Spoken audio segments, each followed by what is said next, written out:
Good morning. My name is John, and today we'll be reading California's latest bad idea, Outlaw gas-powered cars. Investors Business Daily editorial posted September 29th, 2017. Global warming. California is considering a ban on the sale of gasoline-powered cars. If state officials go this route, it will have little effect on CO2 emissions, but will harm consumers and kill California's economy. The head of the California Air Resources Board told Bloomberg News that the state is seriously looking into whether and how to make internal combustion engine cars illegal in the state, as part of its self-imposed plan to cut CO2 emissions in 2050 to 80% of what it emitted in 1990. That follows announcements over the summer that the UK and France will try to ban the sale of gas and diesel-powered cars by 2040. More recently, China claims it will impose a ban in 2030.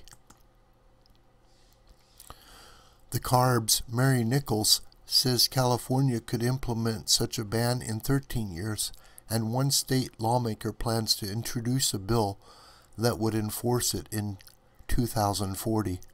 To put it bluntly, this is one of the most ill-conceived public policy ideas in a state that seems to have them in abundance. First, some perspective.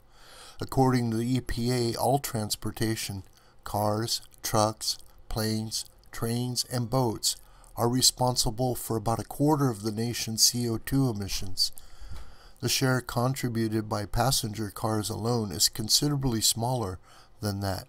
In the European Union, for example, cars account for 12% of CO2 emissions. California's move would make no noticeable dent in global CO2 emissions. Plus, it would take well over a decade before the entire car fleet turned over to all electric. What's more, the CO2 reduction claims from such a ban are widely exaggerated. Remember, electric cars don't run on magic. They run on electricity.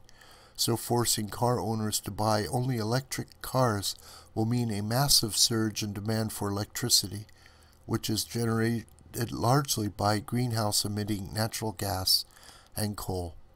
In California, these fuel sources account for 40% of the state's electricity. Solar and wind add up to just 17%. Much of the CO2 cuts will really just be a shift from one source to another.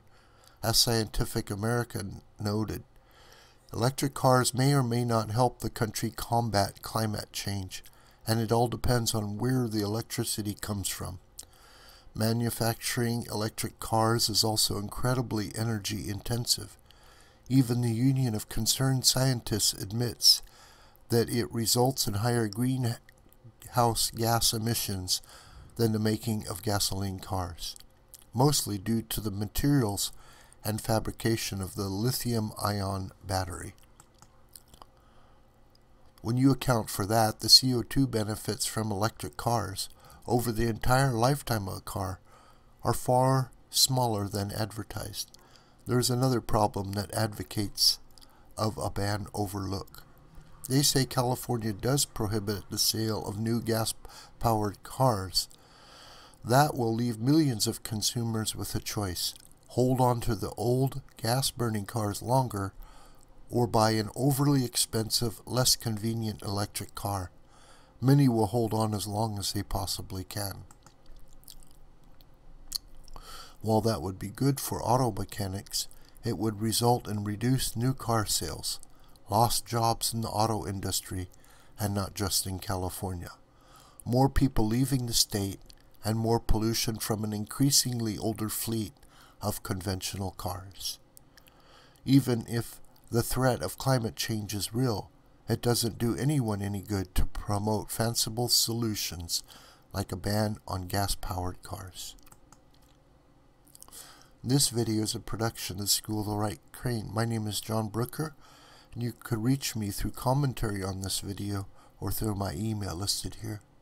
Please share this video with family and friends and on social media.